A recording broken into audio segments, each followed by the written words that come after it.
자, 이번 이야기는 바로 봉수님께서 찾아오셨습니다. 오늘 이야기, 봉수님의 이야기에서 또 듣기 힘든 이야기가 나올 수도 있는 것 같고요. 정말 또 섬뜩할 것 같은데 어떤 이야기일지는 같이 한번 들어보도록 할게요.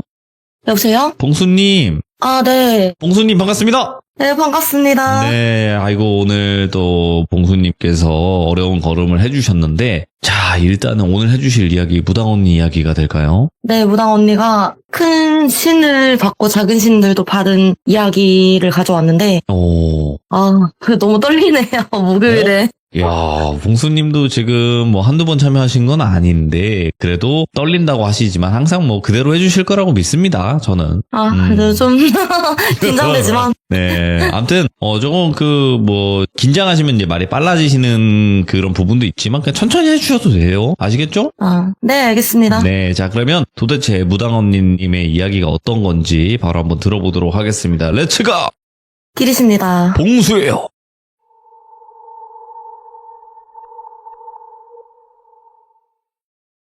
이 이야기는 친한 지인인 무당 언니가 전달해준 이야기고, 숙제 활용될 만한 것들은 전부 각색하고 정리해서 전달해드리는 겁니다. 과장되는 것도 보이고 믿기 어려우시더라도 그냥 재미로만 들어주시면 감사하겠습니다. 물론 언니가 말하는 비방법이나 영적인 방법들은 정말 축약하고 각색한 거라 따라하시지도 말고 지역기나 특정될 만한 것은 전부 바꿨으니 오해 없으시길 바라고, 이야기를 시작하면 저번 이야기에서 언니가 어떻게 큰 신을 받게 되었는지를 풀었었는데, 그때 언니가 원룸방을 빼고 보증금을 사용하면서 제 집에 잠깐 얹히기로 했잖아요. 그 토지신을 받고 바로 돌아올 줄 알았는데 좀 더 돌아보고 온다길래 이유를 물어보니까 큰 신이 직접 점사를 봐주는 건 아니고 뭐 그냥 다른 잡신들이나 아니면 안 좋은 무당들이 동종업계 경쟁자 없앤다고 양밥 치거나 살 날리고 그런 일도 많으니까 그런 걸 막아주는 그냥 소위 탱커 같은 존재라고 하면 또 그렇게 센 신들은 잡신들 하는 일은 자존심 상해서 안 한다고.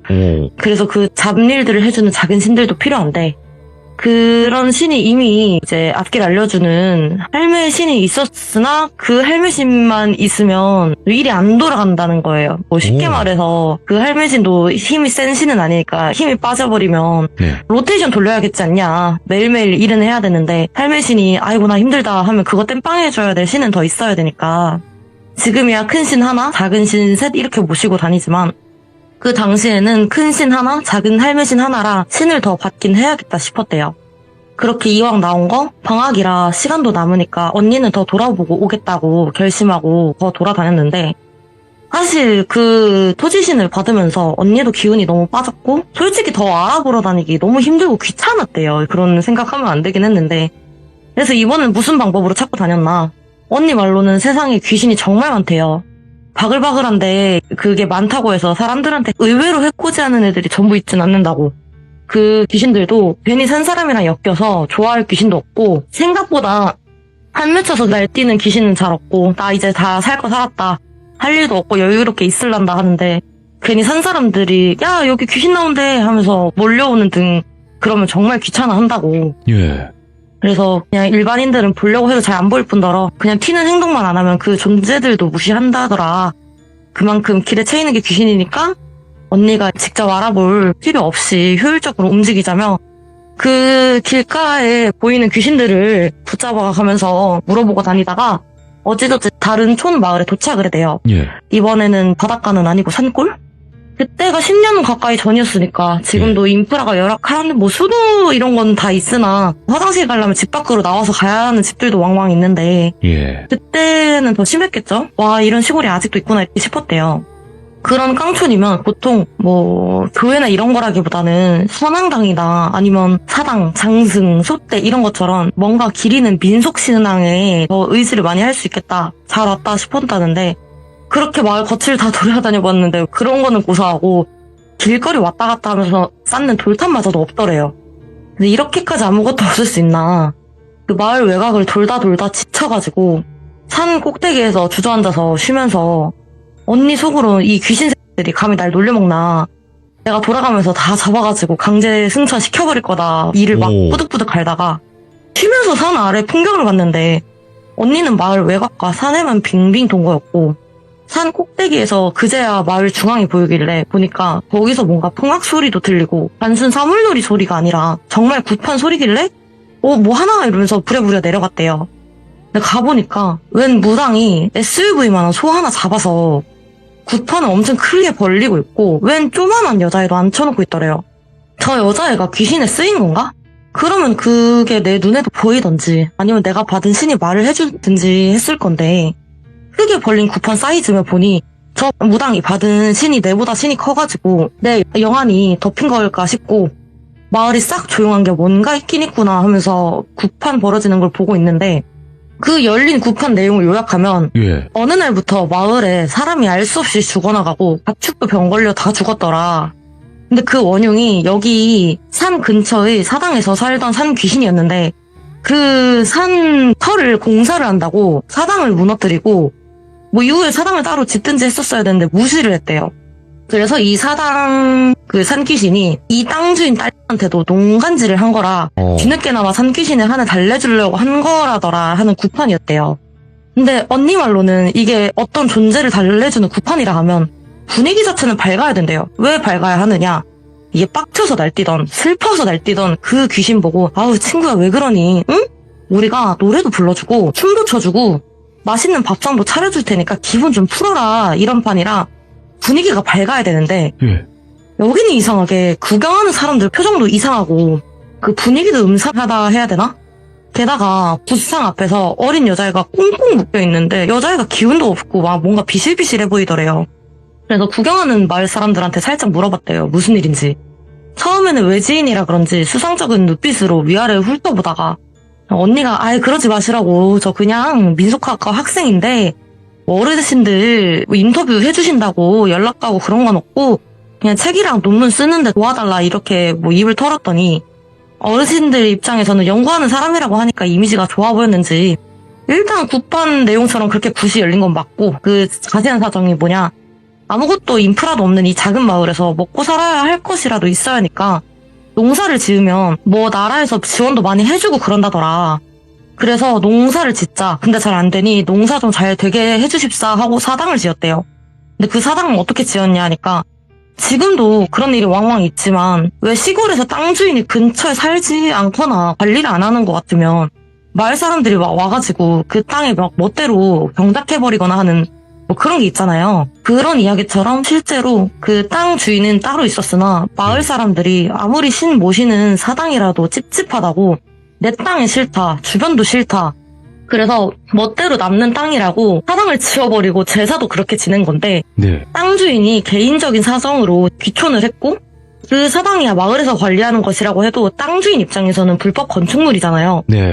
그래서 밀어버리고 집을 지었대요. 그 뒤로 외지인이 잘 오지도 않는 곳에서 갑자기 가축들이 전염병에 걸리지 않나? 그리고 또 마을 사람 몇몇이 픽픽 죽어나가지 않나? 무당 하나 유명한 사람 찾아가지고 의뢰를 했는데 자기 사당 부숴버려서 갈 곳을 잃은 산귀신이 펄펄 뛰면서 다 죽이고 다니는 거라. 근데 그렇게 사람 죽이고 다니다 보니 재미가 들렸는지 이젠 애까지 건드리는 거다. 저거 달래주려면 7일 내내 굿판 벌려야 된다. 아무리 독한 놈이라 제쌍도 일반재로 쓰면 안 된다고 그것도 내가 준비하겠다고. 애를 건드린다니 애가 죽었어요? 그러니까 죽은 건 아니고 저기 앉아있는 애가 그 애다. 그 귀향했다던 집안 아저씨 내 손녀딸인데 애 부모는 일찍이 죽고 대도시에서 노부부들이 키우기가 너무 힘들어가지고 정리하고 내려온 거라더라. 근데 자기 자식들 먼저 보낸 것도 한인데 손녀딸까지 그 모양이 되었으니까 속이 말이 아닐 거라고. 그래서 아 이거다 싶어서 그 사람 좀 한번 인터뷰하자니까 그 이야기를 해준 마을 노인네가 내가 말했다고는 하지 말고 거기 집 가보라고 알려주고 음료 하나 사들고 올라갔대요. 언니가 그 집에 굿판을 뒤로 한 채 찾아갔는데 갑자기 문 두드리면서 인터뷰하러 왔다고 하기도 정말 애매하고 사실 그렇잖아요. 누가 봐도 갑자기 인터뷰하러 왔다고 하면 저거 좀 이상한 사람일 수도 있는데 그렇죠. 그렇게 막 열어주지도 않을 거라 그렇게 어떡하지 하면서 집 앞을 왔다 갔다 하니 거기 집 주인 할머니가 문을 확 열어 제끼면서 이 육실을 놈이 남의 손녀 데려가다 귀신놀이 하는 것도 모자라가지고 이제는 또 뭔 소리를 짓거리려고 왔냐 하면서 언니한테 물바가지를 확 뿌려버리더래요. 언니가 너무 당황해서 아, 뭐 하는 짓입니까, 어르신? 하고 소리를 질렀는데, 그 할머니가 언니를 딱 보아니 아가씨 나이대라 마을 사람은 아닌 것 같고, 아니, 그러게 왜 외지인이 여기까지 와서 뭐하러 남의 집 앞을 기웃거리냐고 막 당황을 하시더래요. 언니가, 나 이상한 사람 아니고, 뭐, 민속학과 학생이다, 이런 식으로 말을 하려고 그랬는데, 방금까지의 상황을 미루어 보았을 때, 거기서 나 민속학과 학생인데, 근데 마을에서 어르신이 손녀 갖고 뭐 하는 것 같던데요? 하면, 이야기는 고사하고 불난 집 집주인한테 왜 불났냐고 물어보는 상황이 되잖아요. 머리채 잡힐 거 뻔히 보여서 그냥 방학이라 여행에 왔는 대학생인데 집이 이뻐서 보고 있었다. 오해는 하지 마시라고 하면서 그렇게 대충 둘러댔대요. 네. 그러더니 그 할머니도 사과하고 뭐 학생이 그렇게 쫄딱 젖었는데도 여자애가 이렇게 다 젖으면 좀 그렇잖아요. 그래서 미안하다 아가씨, 내가 요즘 안 좋은 일이 마을 사람들한테도 너무 시달려서 그 마을 사람인 줄 알고 그랬다. 그리고 상태가 좀 그러니까 뭐 어디 가기도 그냥 보내기도 미안하고 괜찮으면 내가 진짜 미안해서 그런데 그 노인네 오시지만 남는 옷 줄 테니까 시간도 늦었으니까 씻고 갈아입고 그냥 뭐 하룻밤 자고 가 하시더래요. 네.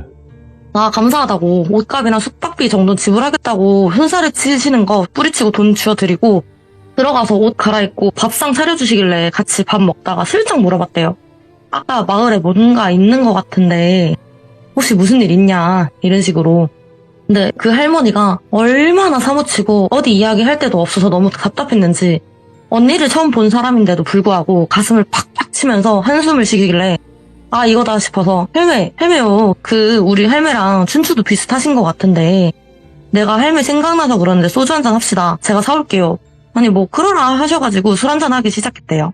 한 잔 두 잔 마시면서 술이 조금씩 오르니 할머니가 그제서야 말문을 여시는데 내가 그것만 생각하면 곧 죽을 나이인데 한이 맺혀도 못 죽겠다. 그냥 그 돈 몇 푼이 뭐라고 쥐어주면 끝났을라나 싶은데 우리도 이 땅에서 집 짓고 살아야 되는데 어쩔 수가 없었다. 내 아들 자식 내외에 그렇게 보내고 저 피덩이 혼자 남을 거 마음 아파서 도시에서 키우는 게 어린 소녀한테 좋다고 하나 노인네들은 아무것도 몰라서 그래도 공기 좋은 데서 있으면 하루라도 손녀 곁에서 더 살까 싶어 내려왔는데 이 마을 새끼들이 웬 사당을 남의 땅에 멋대로 지은 것도 모자라 그 관리를 여태 자기네들이 했으니까 돈까지 내놓으라 하더라. 우리도 손녀 지키려면 세게 나갈 수밖에 없었다. 너희도 우리 땅이 멋대로 지었으니까 그 동안에 토지 임대료 내놔라 하니 이 가증스러운 것들이 그거는 저 집 탓이요, 아니요 이 집 탓이요 하는 꼴이 참 무섭다. 근데 그거를 우리 영감이 자기 친구들이랑 오르러 와서 사당을 다 도끼로 깨부수고 불질러 버렸다고. 예. 그대로 그 터에 집을 지어버리고 그 집이 이 집이라고. 그러다 손녀딸이 점점 커가고 이 생활도 적응이 되어갈 쯤에 애가 뒷산에 아침 대바람부터 나갔다가 해 저물 때까지 놀고 온 날부터 밥도 안 먹고 계속 토하다가 어느 날 피를 캬 하고 토하더라. 너무 놀래서 노인네들이 애를 업고 울면서 병원 뛰어다니고 그랬다. 아가씨 애 업고 40km 뛰어가봤냐고. 근데 의원에서는 원인을 모른다 그러고 아무것도 없다 그러고 속이 진짜 말이 아니다. 근데 차라리 그렇게 원인 모르게 아프게만 한다면 병원을 찾기만 하면 끝나기라도 했으나 애가 동네를 돌아다니면서 이상한 소리를 하고 다니더래요. 그래서 무슨 헛소리를 하고 다니길래 하고 언니가 물어보니까 어느 날부터 마을 일을 다 마치고 다니더래요. 네. 갑자기 대바람부터 가서 아줌마 이 집 뭐 잃어버렸지? 그거 어디서 잃어버렸으니까 거기 가봐 하는 조그만한 일부터 옆집 가더니 내일 저 집 영감 죽을 거야 이런 거까지 다 맞추더래요. 마을에서는 안 그래도 우리가 그 사당을 부쉈으니까 굿을 해야 된다, 굿 비용 내놔라 이런 상황이었는데 애가 저 지경이 되니까 그 집 터 산귀신이 애한테 쓰였다고 그거는 또 무서웠는지 더 이상 건들지는 않더라. 솔직히 마을 사람들 집 안 받아줘도 되니 편했고 그 편한 만큼 손녀딸한테도 너무 미안했다. 그렇게 지나가는 줄 알았는데 사흘 전에 웬 마을 사람들이 무당 하나 데리고 우르르 오더니 손녀딸 살리고 싶으면 가만히 있으라면서 억지로 아이를 데려갔다고. 네. 누군들 그 손녀딸을 그 구판에 올리고 싶었겠냐. 근데 의사도 안 된다, 어디 절간에 가도 안 된다 하니 지푸라기라도 잡아보려고 그냥 보낸 거라고. 이런 이야기였는데 듣는 언니도 너무 속상하고 가슴이 먹먹하더래요. 예. 근데 그걸 들은 언니가 갑자기 딱 들은 생각이 아니 진짜로 작정하고 몇십 년 넘게 눌러 살면서 하나 둘씩 잡아먹고 힘 키운 큰 악기가 아닌데 여러 신이 보호하고 있는 어린아이를 마음에 안 든다고 저렇게 만들 수가 있나? 사실 조상신이 자기 손자 손녀 건드리는 거야 핏줄끼리 그러는 거니 티가 안 나니까 당장 잡으러 오진 않는다고 해도 고작 저 어디서 굴러온 뭔지 모를 산귀신이 건드릴 수가 있나. 근데 이해는 안 되었으나 당장 들은 거는 그 정도니까 이걸 어떻게 한다 하고 방법을 좀 고민을 했대요. 그러고 생각이 다 정리된 언니가 할머니 혹시 집에 아까 마당에 보니까 장독대가 되게 여러 가지가 있던데 그거 혹시 다 김치독이냐? 아, 아니다. 요즘 날이 따뜻해서 김치는 쉬기 전에 진작 냉장고에 넣어놨고 장 보관 중이는데 왜 그러냐? 그니까 아, 잘됐다 하고 그냥 밝혔대요, 언니가. 어르신 저 사실 어디에서 무업하고 있는 김아무개인데 사람이 치이는 것도 모자라 영적인 존재가 늘어지고 있는 거 보니까 더는 안 되겠다. 심신이 고단하다 못해 죽고 싶을 지경인 거 다 안다. 무업하는 사람이라고는 하나 천하게 보시지만 말고 지푸라기 잡아보신다면서요. 돈 내놓으라는 거 아니다. 내가 저 애 원래대로 돌려놓겠다. 근데 대신 저 장독 하나만 받겠다고. 실패할 일도 없고 내가 보장한다. 일 끝나면 내가 장값도 다 물어주겠다고. 그 장독으로 뭐 하려고 그러냐니까 언니가 설명하길 그 어르신, 서주신이나 조왕신 등 작은 신 이야기는 들어보셨는지요? 이 이야기처럼 장독을 보호하는 신이 있다. 장독 안에는 뭐 장을 만드는 콩이나 아니면 한겨울 이겨내려고 먹는 김치나 농산물 등등이 있지 않냐. 매년 조상신들께 사람 먹는 음식으로 제사를 지내는 이유를 생각해봐라. 귀신이 사람 음식을 먹지도 못하는데 왜 그럴까? 그게 음식들이 다 별거 아니올지라도 그것도 애써서 논밭을 관리한 농부의 마음이나 염원이나 그걸 먹고 가족들이 건강을 빌고 하루하루 잘 버틸 기원하는 아낙네들의 염원 등등 이렇게 모여서 만들어진 거래요. 그것도 어떻게 보면 작은 염원 덩어리다. 당연히 귀신들 입장에서는 큰 염원이 모인 신도 아니고 먹기 편한 작은 염원 덩어리니 구미가 당길만 하고 일반 귀신이 꼬인 물건도 태우내만 하는 상황에 엽기 같은 귀신들은 더 꼬이기 쉽다고. 그거를 막아주는 게 이 장독신, 천룡신의 역할이다. 물론 처리해주는 건 다른 존재가 하겠지만 반대로 막는 거는 기깔나게 한다면 그 천룡신 안에 가둬놓기만 하면 이 악귀는 다시 못 나온다. 예. 상처에 된장 바르라는 말이 진짜 괜히 있는 거 아니라 어르신 상처도 이 장독으로 해결할 수 있으면 싸게 먹히는 거 아니냐 하니 그걸 들은 할머니가 그냥 어이없다는 듯 허탈하게 웃으셨대요. 예. 그래 뭐 저 마을에 온 무당도 날고 길다고 하지만 사흘째 저러는 걸 보면 그래 가져가시라. 근데 그거 가지고 어떻게 하려다니까 언니가 어르신은 뭘 더 하실 필요는 없고 말 나온 김에 해도 졌으니까 그냥 지금 하겠습니다.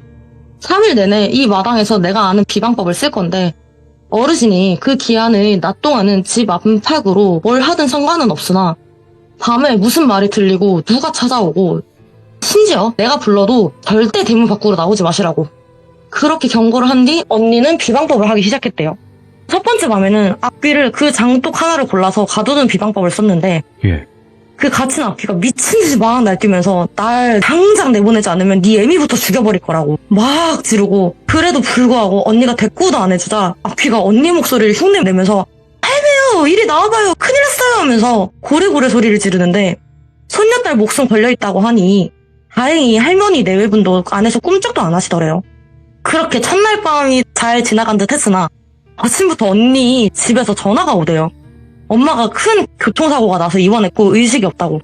솔직히 심적으로는 진짜 많이 흔들렸대요. 흔들렸으나 그 바닷가 마을에서 받은 토지신이 흔들리지 마라. 네 어미가 입원한 건 맞으나 아직 숨이 끊어진 건 아니다. 또 끊어지지도 않을 거라고 해서 마음을 다잡고 악에 바친 악귀한테 네가 별짓 다 해봐라. 내가 열어주나. 너에게 남은 시간이 이틀 뿐이다. 그 전에 해보고 싶은 거 다 해보든지 하면서 막 협박을 하니까 그렇게 이야기를 들으면 조용해질 법도 하잖아요. 근데 두 번째 밤이 되었는데도 장독이 부서지듯이 날뛰길래 저 악귀 좀 잘 봉해주십사 장독에 깃든 찰룡신에게 죄를 지내줬대요. 뭐 일 시켜서 미안한데 그래도 좀 봐줘라 하는 의미로. 그러더니 악귀가 이번엔 진짜 너한테 제일 가까운 친우를 데려갈 것이다. 어디 한번 또 해보고 싶은 걸 다 해보라고. 그렇게 말해봐 하고 악지르는 거 진짜 너무 꼴보기 싫어서 장독을 차버리고 싶은데 그럴 수도 없으니 예. 침착한 척하면서 마지막 하루 남았어 어디 더 발악해봐 하고 태어난 척을 했으나 너무 무서웠대요. 그리고 마지막 날 아침이 되었는데 그때 그 악귀가 말한 친구가 저였는지 제가 그때 대학 동기들이랑 여행을 갔었는데 묵었던 펜션에서 가스 누출이 났어요. 예. 그래서 같이 간 동기들까지 진짜 다 죽을 뻔했는데 하지만 잘 살아있죠? 네? 그래서 사실 그때 언니에게 전화 걸어서 말하진 않았고 그때 그 일이 관련된 건지는 몰랐으니까 그냥 치료나 좀 받았다 이런 정도여서 언니도 일 보는 와중에 걱정할까봐 따로 말은 안 했어요. 근데 아무 연락도 받은 게 없으니까 언니는 오히려 이 봐라? 아무 연락 없는데? 그래, 네가 제대로 가져줘 있는데 뭘 할 수 있겠냐면서 다시 마음을 다 잡고 마지막 날 밤이 되었대요. 언니가 악기한테 이제 마지막 날인데 너 아무도 못 찾는, 널 기리지도 않는 바다 깊은 속으로 내가 떨어뜨려 버릴 거라고. 예. 내가 이 장독 들고 바다 깊은 곳에 던져버릴 거다. 어떻게 생각해? 하니까 그제서야 그 악기가 울면서 막 싹싹 빌기 시작했대요. 예. 잘못했습니다 어르신. 제가 사실 어르신의 생모랑 친구분들께 뭔 짓을 한 건 아닙니다. 그냥 저는 사람 악기만 읽을 줄 아는 잡기에 불과합니다. 인간들이 자기들 멋대로 날 사당에 모셔놓고 혼자서는 아무것도 할 수 없게 제밥도 따박따박 먹여줘 놓고 갑자기 또 자기 멋대로 집을 부숴버리니까 갈 곳도 없고 할 수 있는 곳이라고는 악기를 읽을 줄 아나 절 모시는 사람이 없으니 아무짝에도 쓸모 없어진 저는 그냥 굶어 죽어가고 있었다. 한 번만 살려주세요. 아니면 어르신도 무업을 이어나가시는 것 같은데 내가 도움이 될 수도 있지 않냐. 바다에 날 빠뜨린다곤 하나 제가 담긴 항아리는 언젠가는 발견될 거다. 나를 데려가시면 세상에 나올지언정 사람들에게 발견되거나 해코지는 안 하지 않냐. 바다에 천년만년 빠져가지고 아무 생각도 아무것도 못하는 그런 악기덩어리가 되고 싶지 않다 하고 빌더래요. 그래서 언니가 그 귀신한테 야 그럼 너 이 마을 사람들 다 죽어 나간 거랑 가축들 병 걸린 거 뭔데 그거 네가 한 거 아니야? 또 이 집 손녀딸한테 뭐 쉬운 거 아니었어? 하니 막 손살에 치듯 절대 아니라고. 마을 사람들은 그냥 죽을 때 돼서 죽은 거다. 죽은 사람들 보면 노인네들이지 않냐. 가축들도 그냥 역병 돌아서 죽은 거라고 알아보시라고. 여기만 그런 거 아니고 다른 지역도 다 그럴 거라고. 그리고 더해서 손녀딸한테는 진짜 아무 짓도 안 했다. 그리고 또 나는 진짜 그 땅 주인한테는 눈꼽만치도 원하거나 없었다. 나를 들어앉힌 거는 이 마을 사람들이지 그 땅 주인이 아니지 않냐. 내 사당 부순 거 짜증나긴 해도 날 들어앉힌 사람이 끝까지 책임지는 게 맞지 않냐. 들어보니까 맞더래요. 언니도 신 받으면 그 신들 언니가 끝까지 책임져야 되는 건 맞으니까. 그럼 손녀딸이 왜 저러냐. 네가 뭐 진짜 한 거 아니야? 거짓말 치면 너 사지 다 찢어버릴 거라고 난리를 치니까 그 악기가 말을 해준 게 그거 내가 한 거 아니라 저번부터 지금까지 계속 굿판 열던 무당 같은 년이 한 거라고. 무당이면 무당이지 무당 같은 년은 뭔데? 하고 되물으니 그 여자 모셨던 신도 달아난 주제에 무당 행세하는 꼴이 진짜 가짜났으나 예. 마을 사람들한테 돈 갖다 바쳐라 뭐 갖다 바쳐라 쪽쪽 빨아먹는 거 보니 그게 그렇게 고소할 수가 없었대요.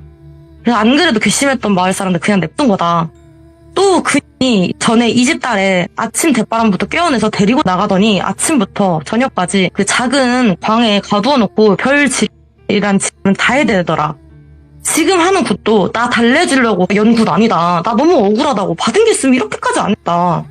나도 나지만 이렇게 죽는다고 하니 처음도 나쁜 일인데 나만 죽는다는 게 너무 억울해서 분통이 터진다면서 펑펑 울더래요.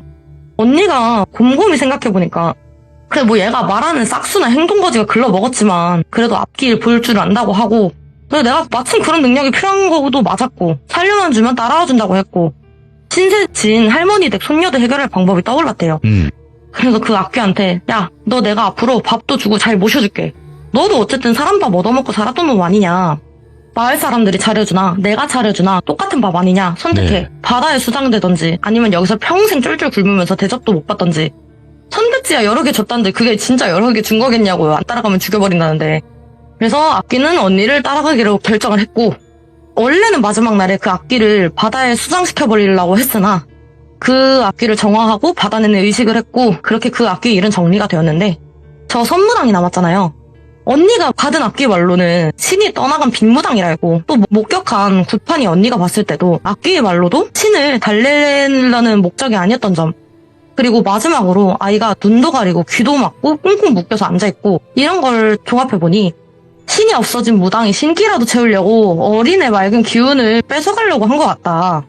신을 받는 방식은 여러 가지가 있으나 예전에도 말했듯 연매나 세탄이 같이 아이의 기운이 깃든 것이면 더 강한 힘을 얻는 것처럼 옳지 못한 방법이긴 합니다만 쉽고 빠르게 신을 받을 수 있는 방법은 남을 해하면서 얻는 방법이라고. 그래서 그 인성이 별로인 무당은 자기 먹고 살겠다고 애한테 못할 짓을 한 거다. 현실적으로 저 선무당의 방법이 애가 갑자기 사라지는 것도 아니고 죽는 것도 아니잖아요.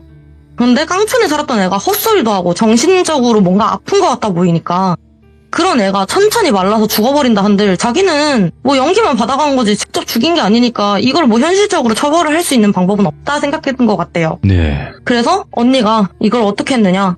자기가 직접 나서지 않아도 된다. 현실 사람들도 일이 터지면 판검사 찾아가는 것처럼 영적인 문제도 그렇게 해결하면 된다고.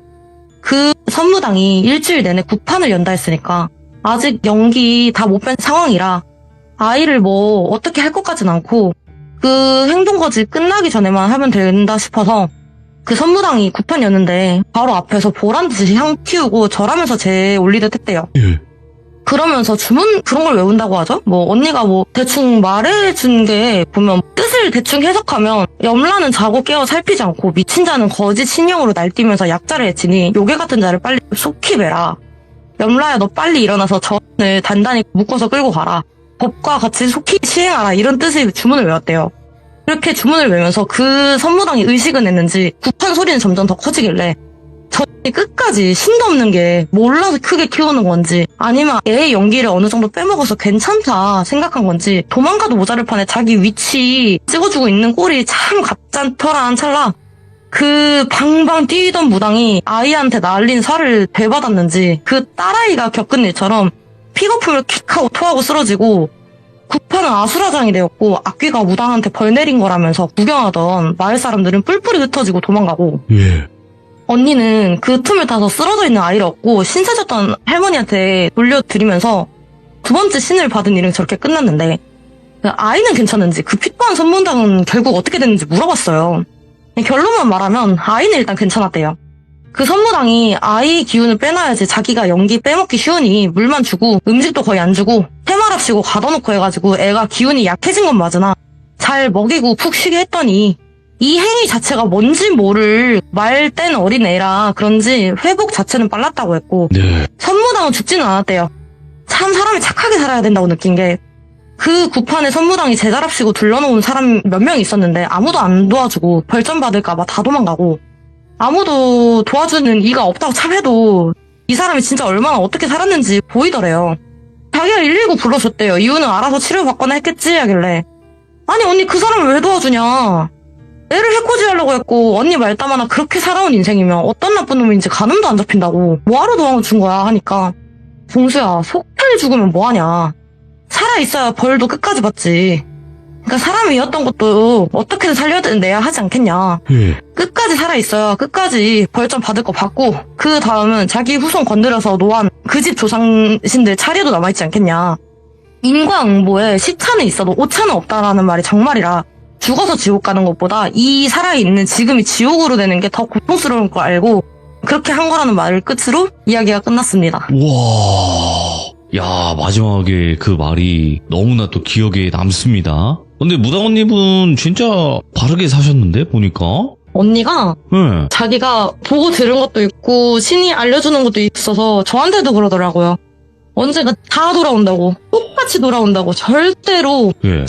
그냥 네가 생각하는 게 다 맞지 않으니까 그냥 조금이라도 피해 줄 것 같다 싶으면 하지 말라고 하더라고요. 저한테도. 그러니까 그게 있는 것 같아요. 대부분 어떤 영적인 능력이 있고 뭐 하고 하다 보면 이게 돈을 많이 버는 쪽으로도 대부분 선택을 해요. 왜냐면 네. 무당도 결혼도 하고 애도 낳고 내 가족을 챙겨야 될 거 아니겠습니까? 그렇죠. 네, 근데 그런 쪽보다는 진짜로 더 찐 무속의 길을 가려고 하시는 그런 느낌? 무당은 아니시긴 하겠지만, 그죠? 네. 네. 네네. 지금은 사람이 때문에 너무 힘들어졌는데 그냥 그러니까요. 최근까지 한 몇 년 전까지도 잘 하더라고요. 네, 그래서 전 접었다는 소식을 아니까 지금은 아니시겠지만, 그래도 네네. 갔던 길만큼은 후회 없는 길을 가셨던 것 같아요.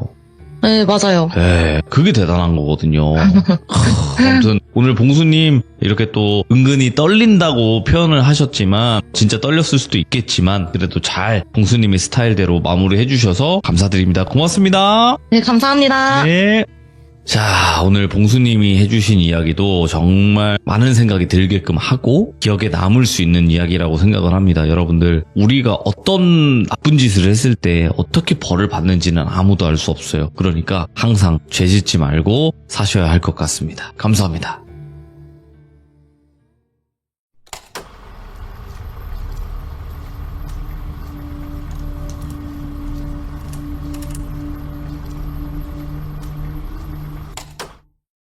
자, 여러분들 반갑습니다. 이번 이야기는 시청자 봉수님께서 찾아와 주셨습니다. 오늘 봉수님께서 해주실 이야기는 무당 언니에 관련된 이야기가 될 것 같은데요. 같이 확인을 해보도록 하겠습니다. 자, 봉수님. 네, 여보세요? 자, 오늘 봉수님께서 또 한 주가 지나서 찾아와 주셨습니다. 봉수님께서 대부분 무당 언니 분의 이야기들을 많이 들려주시긴 했지만 오늘은 어떤 이야기가 될지 한번 들어봐야 될 것 같아요. 자, 그러면 도대체 어떤 이야기일지 출발을 해보도록 하겠습니다. 렛츠가! 기르십니다. 봉수예요.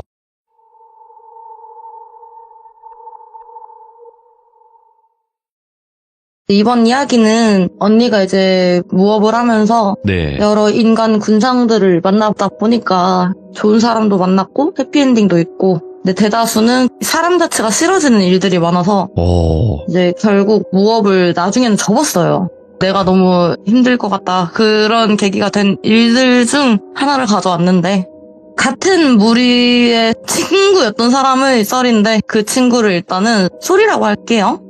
그 친구는 부모님 둘 다 정말 미남미녀고 집도 유복하고, 더해서 그 부모님이 사회적으로 기부나 그런 거를 많이 하셨대요.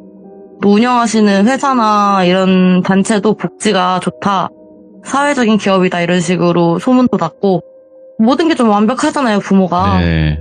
그래서 그런가 딱 태어난 예쁜 딸이 그 친구였는데, 그 딸이 너무 예쁘고 재능도 출중해서 부모가 저렇게 괜찮으니까 저런 딸을 얻었다는 소문이 돌 정도였대요. 사주도 초, 중, 후년이 다 좋았대요. 미래가 좋다고 하니까 기대를 또 한 몸에 받고, 모든 게 다 완벽했던 소리니까 온 집안 사람들의 사랑을 받고 자랐겠죠?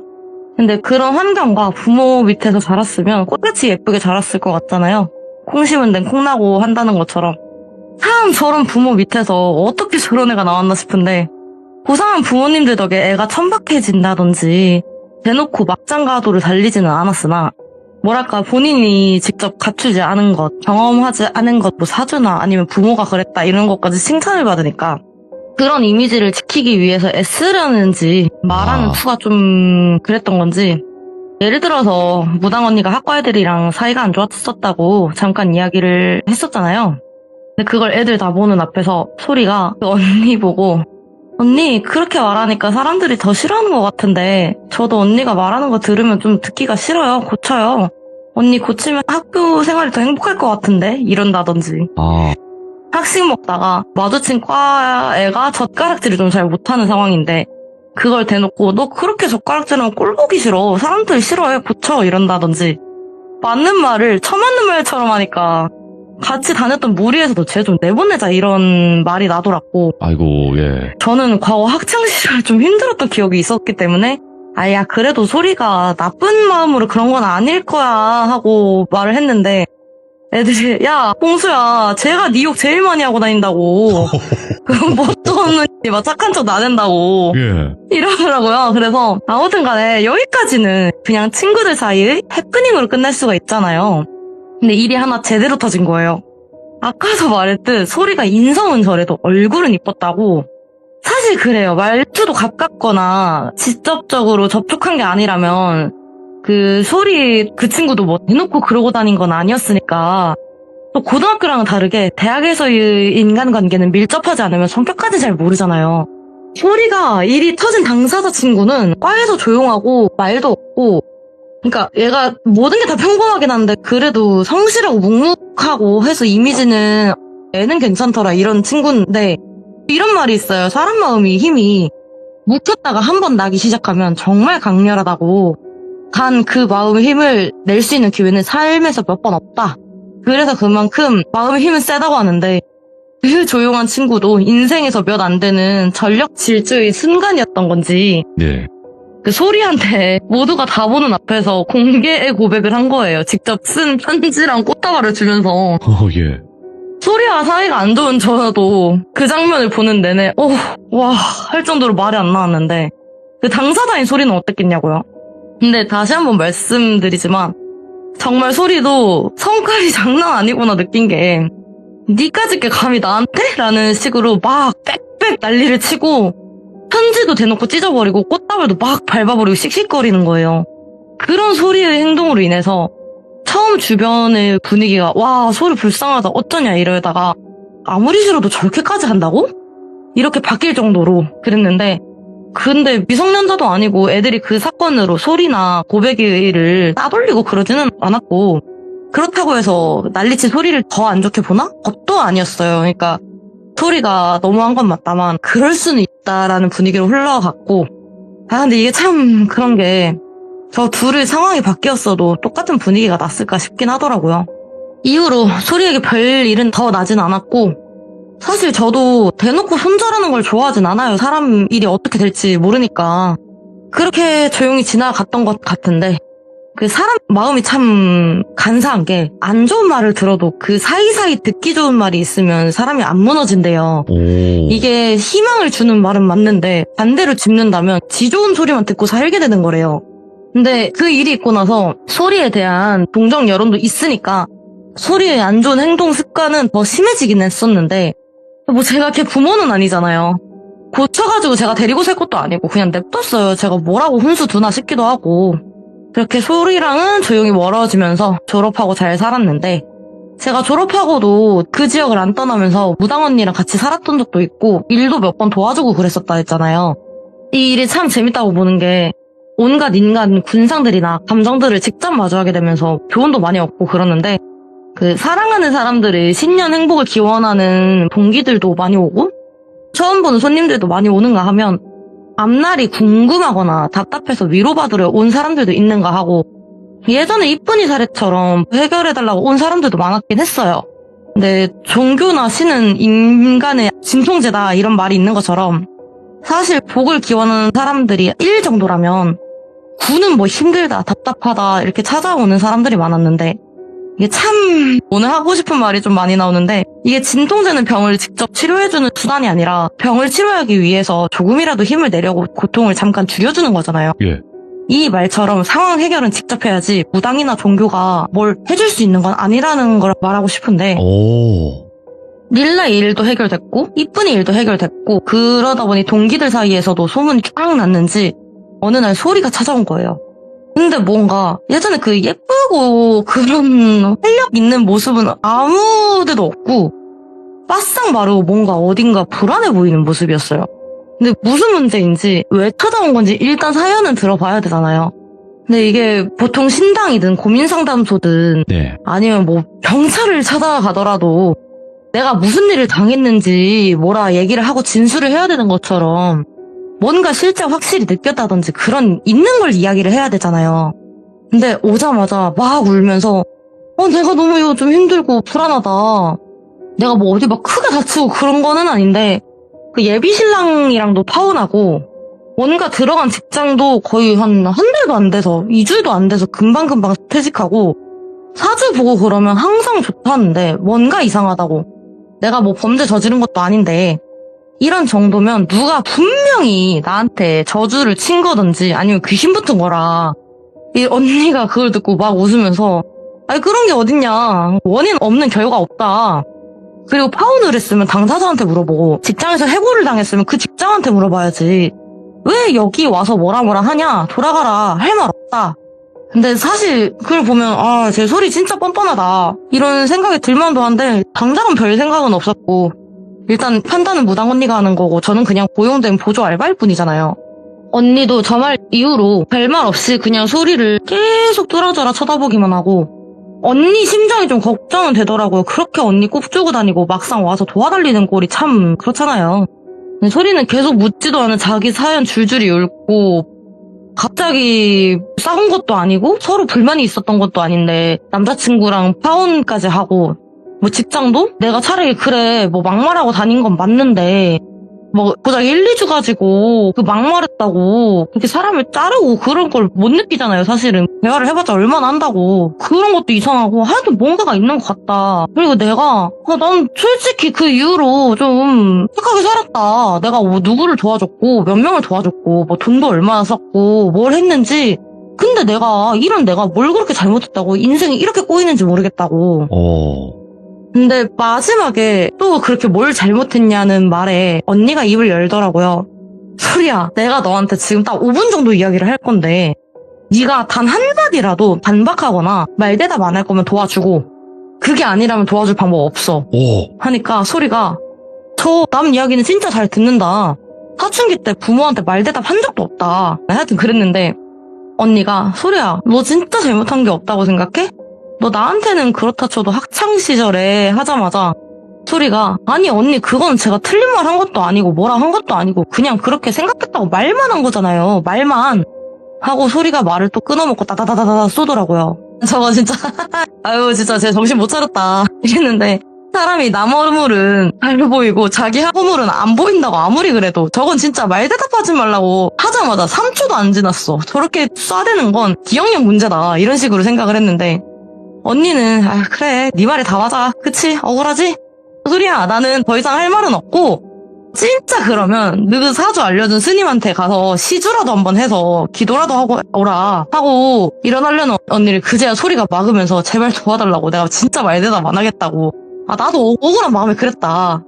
절에 가도 어딜 가도 그냥 사주 좋은데 아니면 너 주변 환경 좋은데 왜 그러냐 힘내라는 말밖에 없고 아니 나이 먹고 내가 언제까지 부모한테 손 벌리면서 살아야 되냐 눈치도 보이고 그 병원에 가도 그냥 정신병자 낙인만 찍히는 것 같다고 계속 너무 힘든데 그 원인이 나라고 한들 이렇게까지 사람 인생을 망치는 것도 그렇고 스트레스가 심하니까 정신도 몸도 제대로 된 게 없다 하니 언니가 막 좀 굴돌이 생각을 하다가 너 다른 거는 모르겠고 왜 그때 너한테 공개 고백했던 남자애 걔한테는 3번 찾아가 보던지 하고 내보냈어요. 아 설마 그 남자애가 뭘 했나.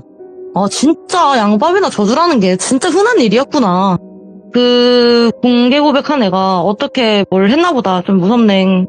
근데 나도 남한테 상처 주지 말아야겠다 하고 생각을 하다가 아 뭐 언니가 뭐 가만히 있는데 제가 뭐 덜 할 건 없잖아요.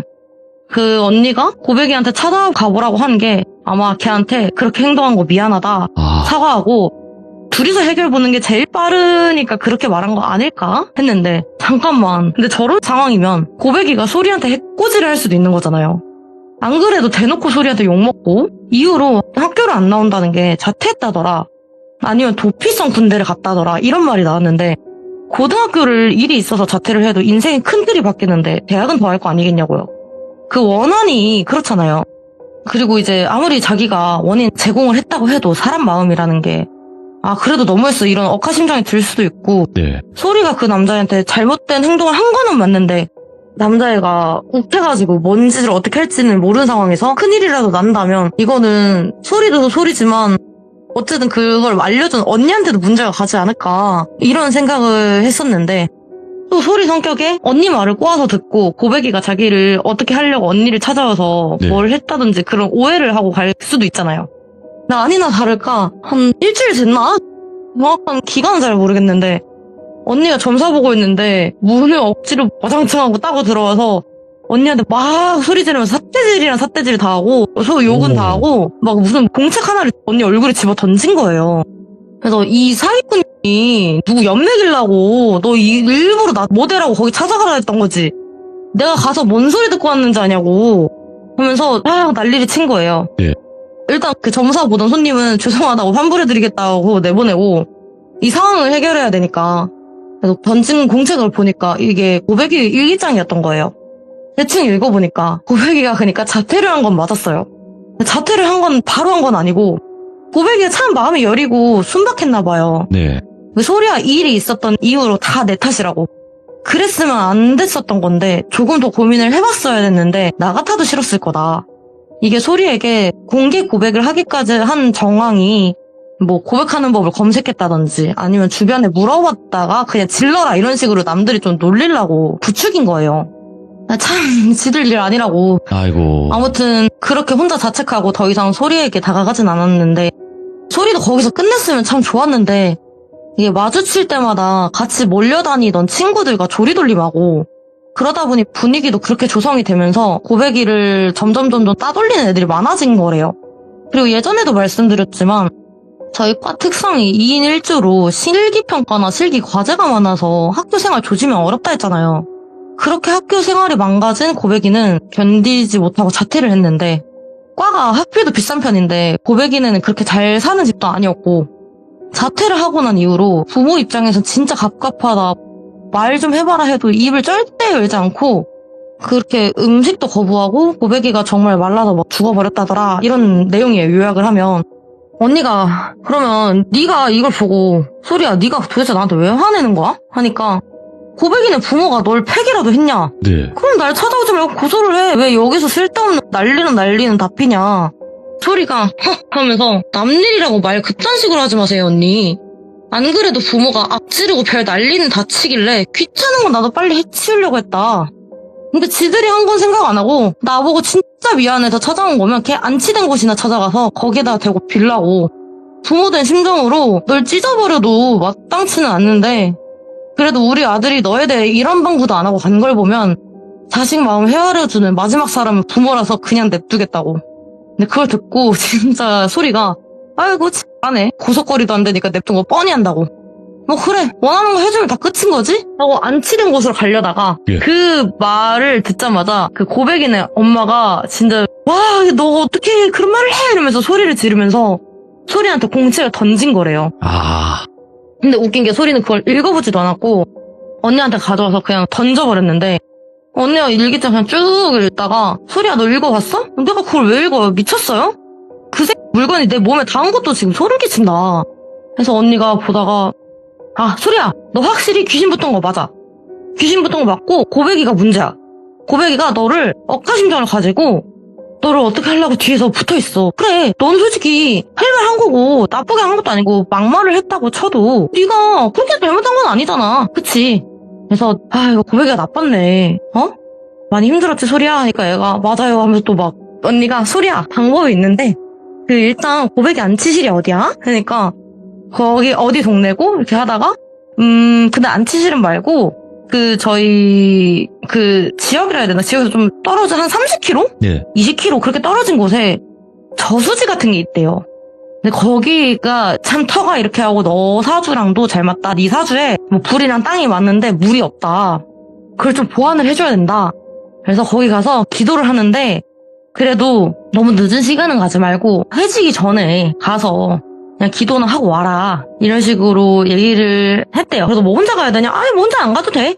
그냥 거기 머니까 너 친구랑 가던지 그거는 상관 안 하고 그냥 그렇게 갔다 와. 기도하고 와. 하고 보냈는데 그래서 처음에는 말이야 지금 정황상 언니가 저거 뭔가 있으니까 저렇게 했겠지만 그 당시에는 언니 진짜 도와주려고 그러냐. 나 진짜 복장 터진다고 저 얘기를 듣는데 그리고 그렇다 해서 언니가 뭐 걔가 아무리 밉다고 해서 양밥을 할 사람도 아니고 뭔 생각으로 그렇게 한 거야 하니까 언니가 그러더라고요. 거기 아마 지금 지도를 보니까 고백이가 그때 당시 나이에 차가 있을 리도 만무하잖아요. 그러면 택시나 대중교통으로 갈 수 있는 최대한 가까운 곳이 그 저수지였대요. 근데 왜 하필 저수지였냐? 고백이가 뒤에 있긴 있었대요. 소리 뒤에. 근데 물이 얼굴이 퉁퉁 뿌른 게 이게 저 물에 빠져 죽은 거구나. 그런 생각이 드는데 뭔가 이게 물에 빠져 죽은 연가가 아무리 맑은 연가라고 해도 냄새가 좋지는 않아야 된대요.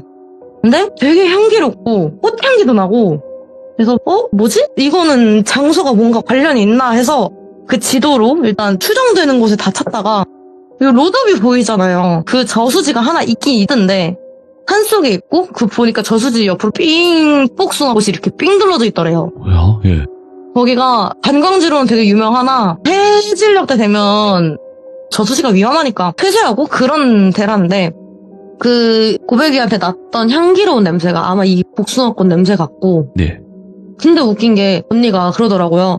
복숭아꽃이 이렇게 주변으로 결계가 쳐있는 듯이 이렇게 있으면 귀신이 거기를 빠져나올 수는 없대요. 복숭아 꽃 자체는 귀신을 홀리는 꽃은 맞는데 복숭아 나무는 귀신을 못 나가게 막던지 영적으로 뭔가 귀신을 처리할 때 쓰는 건데 그럼에도 불구하고 저 고백이가 나와서 따라다니는 거 보면 뭔가가 있기는 있구나. 근데 제가 어떻게 나왔을까? 그것까지는 솔직히 모르겠고 알 필요도 없을 것 같고 네. 그래서 일단 가봐라. 가면 뭔가 있겠지. 그럼 고백이가 소리한테 해코지하면 어떡해 하니까 해코지 할 연가는 아니었다. 뭔가 있는 것 같다. 말해달라고 해도 말을 안 하더라. 해코지 할 것도 아니고 그럼 뭔가 가면 답이 나오겠지 해서 보낸 거래요. 네. 그래서 걱정은 되는데 할 찰나에 언니가 봉수야 너 궁금하지? 한번 같이 가볼래? 하는 거예요. 그래서 일단 소리한테 먼저 가 있으라고 하고 저희는 그 시간에 맞춰서 몰래 따라가기는 했는데 그 소리가 내가 진짜 끝까지 정신을 못 차린 게 참 뭐 힘든 건 알겠어요. 그 술을 좀 많이 먹고 다니긴 하더라고요. 그 얘기도 들어보고 하니까 전날에 술을 많이 먹고 취해서 일찍 가라고 한 언니 말을 무시하고 느지막하게 한 2-3시쯤 일어나서 그렇게 간 거예요. 근데 20-30km 정도가 차이가 난다고 했잖아요. 거리가. 그러면 그 차 막히는 것까지 생각을 하면 거의 1시간 반 정도는 잡아야 되잖아요. 그러면 봐봐요. 2시에 일어났어. 그리고 준비하는데 1시간 걸리겠죠. 뭐 꾸미고 갈 건 아니니까. 그러면 3시잖아요. 그리고 나와가지고 걔가 뭐 차가 있다고 쳐서 바로 가면 막히는 것까지 생각을 하면 1시간 반, 4시 반, 5시면 해가 거의 저물고 있잖아요. 네. 그래서 웃긴 게 거기 가자마자 걔가 하는 게 저수지 물을 발로 빵 차면서 아 뒤져서도 사람 귀찮게 하네. 야 왔는데 네가 나 때문에 잤다며. 야 그거는 미안하다. 너도 좀 그냥 살고 그러지 뭐하러 그러냐 한심하게. 그냥 내가 뭐 위령제나 이런 거 잘 몰라가지고 모르는데 그래도 잘 가고 다신 안 마주쳤으면 좋겠어 하면서 그 저수지에 소주 그냥 하나 따가지고 확 부어버리고 그 소주병도 자기가 갖고 가는 게 아니라 거기다 그냥 던져버렸대요. 아, 말이라도 행동이라도 아이고. 네. 그래서 진짜 막 부글부글 끓는데 언니가 그냥 거지하고 가만히 있으라고 가만히 있어 이러고 나오려고 하다가 차를 타고 우리도 그냥 뭐 걔를 따라갈 필요는 없잖아요. 우리 이제 갈 거 가자. 아유 들어온 꼴만 다 봤네 했는데 그 차를 타고 나가는 길이 거의 일방통행이라서 나가는 길이 따로 있고 들어오는 길이 따로 있거든요. 그게 일방통행이었는데 안에 회전차로가 있어요. 그 주차장이 이렇게 회전차로처럼 이렇게 동글동글하게 있는데 거기서 차를 타고 그냥 운전해서 나가면 될 거를 내가 그냥 계속 빙글빙글 돌고 있는 거예요, 차를. 근데 웃긴 게 이게 그때 당시에는 차가 뭐 썬팅이 막 심하게 돼 있고 그런 것도 아니어서 그런지 보이긴 보였어요. 날이 막 그렇게 저문 건 아니었으니까. 아, 네. 애가 뭔가 홀렸으면 막 당황했다든지 그런 게 있어야 되는데 그게 아니라 그냥 빙글빙글 돌다가 편해. 애가 편한 표정이다 빙글빙글 돌길래 쟤 진짜 뭐하나. 우리가 밖에서 야 소라 하면서 불렀는데 그냥 아랑곳하고 빙글빙글 돌다가 갑자기 저희 쪽으로 엑셀을 왕 하고 밟는 거예요. 저희도 당연히 피했죠. 당연히 피고 그 짧은 곳에서 걔가 갑자기 속도를 내봤자 뭐 엄청 빠른 것도 아니니까 못 피할 건 없었잖아요. 네. 그러고 복숭아 나무를 제일 큰 게 하나 있었는데 그 나무를 받아서 결국 이제 저거 전손이다 이럴 정도로 고장이 났는데 복숭아 나무가 그게 꺾인 거예요. 그래서 와 야 저거 진짜 가격도 비쌀 건데 어떡하냐. 경찰 일단 우리가 부르고 다 연락을 했고 다행히도 소리는 그렇게 크게는 안 다쳤는데 네.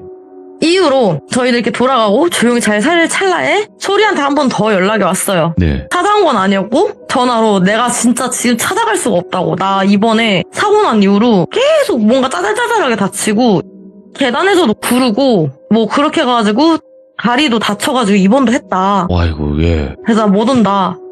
그러면서 애가 좀 그렇게 험한 일을 당하다 보니까 기운은 좀 빠졌나 봐요. 그래서 언니한테 언니가 나한테 왜 가라 한 거냐. 나 솔직히 이해가 안 간다. 안 갔으면 나 이런 일도 안 당했을 건데 이거 다 고백이가 그런 거죠. 고백이가 저주한 거죠. 언니 그러면 내가 뭐 굿비 얼마나 들든 안 할 테니까 그것 좀 어떻게 해주면 안 되냐고. 언니가 전화 잘못 거셨습니다 하고 그냥 끊어버리더라고요. 이게 뭔 일인가 하니까 언니가 말하길 그 고백이는 걔를 해코 잘라둔 게 아니었대요. 오히려 그때 내가 너한테 그렇게 했었던 거 나도 학교 생활 힘들었지만 너도 얼마나 힘들었을까 미안하다고 지켜주려는 그런 걸로 해서 붙어있었던 거였대요. 그래서 이게 언니가 연가를 봤을 때는 맑은 연가가 있고 되게 그 자기 죽었을 때처럼 그 모습이 똑같이 그 죽은 직후처럼 모습이 똑같은 징그러운 모습이 있다든지 뭐 그래야 되는데 고백이는 물에 좀 퉁퉁 불었을지언정 그런 게 끔찍한 모습은 아니었다. 네. 그럼 그게 뭐냐? 내가 죽은 걸 인정을 한 거야. 그 애는. 내가 죽은 걸 인정을 한 거야. 바로 인정을 한 거야. 근데 나 당장은 못 가겠다. 내가 쟤를 좀 도와주고 가고 싶다. 그런 식으로 이렇게 한 건데 그 복숭아 나무가 가둬져 있다고 했잖아요.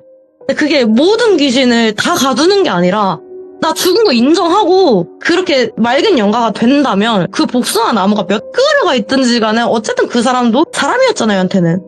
사람이 복숭아 나무 간다고 해서 뭐 알레르기 있는 거 아닌 이상 문제는 없잖아요. 그런 것처럼 잘 다니기는 하나 이게 나 죽은 거 인정 못 하겠어. 아니면 쟤 죽이고 나도 죽을 거야.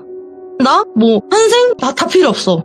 나 그냥 저 죽이고 나도 죽는다 이런 식으로 좀 악귀가 된 거거나 네. 그런 아니면 잡신들 있잖아요. 그런 애들이면 그 복숭아 나무를 넘어서진 못한다 이런 말이 있대요.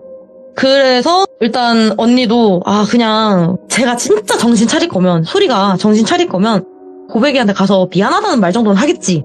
뭐 정신 차렸다고 했으니까 그 미안하다고 뭐든지 다 한다고 했으니까 그래서 갔는데 그렇게 그 행동을 한 거잖아요. 그래서 거기서 고백이가 내가 생각했었던 좋아했었던 그 소리의 이쁜 모습은 사실 허상이었고 그 좋은 게 아니었구나. 내가 잘못 알고 있었구나 하고 도와주지 말아야겠다고 그냥 뭐 승천을 했던지 그냥 떠나버린 거래요. 그러고 웃긴 게 고백이도 어쨌든 억하심정은 있잖아요. 내가 고맙다는 소리 들으려고 이렇게 남아있었던 거는 아니지만 그렇다고 해도 그렇게 행동은 안 할 줄 알았는데 그래 뭐 다치지 않는 선에서 너도 나한테 장난질 쳤으니까 나도 장난질 하나만 쳐보자 하고 그렇게 차를 계속 그냥 빙글빙글 돌린 거래. 빙글빙글 돌리다가 예. 복숭아 나무 들이봤다 했잖아요. 복숭아 나무를 딱 들이받고 그 나무 꺾였잖아요. 제일 큰 나무가. 그 사이로 거기 안에 저수지에 있었던 뭐 수살기라든지 다른 악귀들이 우르르르 나오면서 쟤가 복숭아 나무를 뽑아가지고 우리가 나오게 됐네? 하면서 쟤를 쫓아가게 된 거래요. 이게 무당들이 하는 소리가 있어요. 절대 폐교 가지 말라, 폐가 가지 말라 하는 이유가 네. 굳이 가가지고 왜 걔네들한테 니네가 눈이 띄어서 엎혀서 나오게 하냐 그런 거잖아요. 그런 것처럼 귀신들도 쟤 때문에 우리가 살았다. 야 너 재밌는 애네? 하면서 따라온 거래요. 그렇게 된 거라서 언니가 나는 뭐 할 수는 있대요. 그 애가 만약에 착하게 살고 그게 아니면 언니가 저처럼 뭐 친하거나 가까운 지인이었으면 또 도와줬겠지만 쟤는 도와줘도 내 탓 아니다. 도와줄 필요 없다. 이렇게 된 건데 그러면 지금은 이제야 뭐 그 고백이가 떠나가면서 그런 귀신들이 씌어가지고 별 막 다치고 그런 일이 났다고는 하지만 그 전에는 왜 이런 일이 나타났냐? 이게 사람이 진짜 착하게 살아야 되는 게 소리가 뭐 저나 가까운 친구들한테만 그랬다 치면 한 명이 여자애가 뭐 하도 막 그 좀 속된 말로 티녀라고 해야 되나? 하도 그렇게 당한 애가 칼을 간 거죠. 저희가 음성 녹음을 하게 되면 1대1로 얘기를 한 거를 녹음하는 건 불법이 아니에요. 근데 그거를 뭐 증거적으로 어떻게 사용을 하게 되나 그 속기사 사무소라고 해서 가면 예. 음성 녹음한 걸 다 텍스트나 PDF로 따가지고 인증마크를 찍어줘요. 오. 그거를 제가 대학 다니는 4년 내내 소리한테 당한 거를 다 싹 녹음하고 다 그렇게 따가지고 소리가 이직하거나 그럴 때마다 그 회사로 보내는 거야. 얘 이런 사람이다. 나 고소당해도 상관없다. 나 얘 때문에 내 대학 인생 망쳤고 나는 뭐 얘 소리 그 시녀짓 하려고 뭐 하는 나도 바보지만 뭐 걔 과제나 이런 것도 다 내가 해준 거다. 나는 니들이 이걸 보고도 할 말이 없으면 난 6개월 뒤에 다시 오겠다. 이런 식으로. 그런 식으로 쫓아다니면서 하고 또 예비신랑한테도 그거를 예비신랑한테만 보내면 효용이 없대요. 솔직히 그렇잖아요. 내 와이프 될 사람인데 내가 감싸지. 그 생각으로 이거 보고 바로 파혼해야지 이러는 남자는 없대요. 잘. 네. 그래서 그 여자애가 어떻게 했냐. 예비신랑 부모님한테 바로 다이렉트로 쏜 거예요. 시어머니 시아버지한테. 네, 그래가지고 이런 사람인데 아냐. 근데 나 여기서 안 끝난다. 나 여기서 안 끝날 거다. 너는 이쁜 며느리겠지. 나 여기서 안 끝날 거다. 얘가 자식을 낳고 그 자식이 자식을 낳아도 난 끝까지 쫓아갈 거라고. 너네 손자는 초등학교 안 가? 이런 식으로 한 거야. 그렇게 해서 된 거더라고. 동기가 하나가 전달을 해줬는데 언니가 말을 덧붙인 게 귀신이 뭐든지 다 연맥이는 거는 아니라고. 네. 사람이 참 그렇대요. 사주가 좋다고 했잖아요, 사실. 사주가 좋으면 뭐 인성도 좋고 그럴 줄 알았으나 이게 사람이 가지고 태어나는 운은 자연적으로 생긴 호수라고 생각하래요. 우물이 될 수도 있고 물 바가지일 수도 있고 크기는 다 다를지언정 그런 애들한테 한두 바가지 물을 퍼낸다고 당장 티는 안 나겠으나 계속 퍼내면 그 호수는 말라갈 거잖아요. 그 호수는 다시 만들려면 엄청난 인력과 돈이 필요하고 물도 다른 데서 끓여가는 것처럼 사람도 마찬가지고 덕을 쌓는 것 자체가 어렵고 어찌 보면 덕을 쌓는 것조차 남한테 피해가 될 수도 있다. 그랬잖아요. 그 뭐 소리가 남한테 잔소리를 한 게 그 사람한테는 어쨌든 필요한 조언은 맞는데 의미만 보면 단어만 봤을 때는 근데 그 사람들은 그게 상처였던 것처럼 그리고 극단적인 예를 들어서 제가 만약에 사람을 죽이고 다닌 사람 하나를 더 이상 아무 잘못도 못 지르게 뭐 죽였다든지 뭘 했다고 하는데 해도 그 또한 저도 사람이라서 다 업이다. 그래서 그냥 좀 네가 옳다고 생각할지언정 그걸 절대로 입 밖으로 꺼내고 행동하고 그러지 말라고. 뭐 다 하면 당장 속은 시원하겠지. 근데 사람들이 왜 안 그러고 다니냐. 나중에 못되고 뻔히 보이니까 안 하는 거다. 뭐 아무튼 네 말대로 네가 생각 없이 멋대로 저지른 행동에 대해서 저렇게 상대가 적골이 날 수도 있는 거니까 어떤 인생으로 살아갈지 바뀔지는 아무도 모르는 거니까 뭘 하더라도 생각이란 걸 좀 하고 살라고 하는 말을 끝으로 그 이야기가 좀 정리가 안 됐는데 제가 급해서 아니요. 근데 진짜로 모르겠어요. 이게 누군가 고백을 했고 그 고백을 거절하는 거는 잘못이 없는 건데 네. 방법이 너무 잘못됐던 것 같아요. 그렇죠. 방법이. 누군가 고백을 했고 내가 싫은데 받아주는 것보다는 거절을 하되 좀 그래도 진짜 난 좀 아닌 것 같아 미안해 하면서 거절할 수도 있는 거잖아요. 근데 그렇죠. 그 이후의 일들이 너무 극한까지 가버리니까 그런 것 같습니다. 아이고 오늘 봉수님이 이야기를 전달을 해주심에 있어서 봉수님의 또 이야기의 끝이 마지막에 이렇게 정리해 주실 때 나오는 말들 있잖아요. 네. 예시를 들어주신다거나 그런 게 너무나 좋아요. 저는 너무 감사합니다. 맞는 말만 해.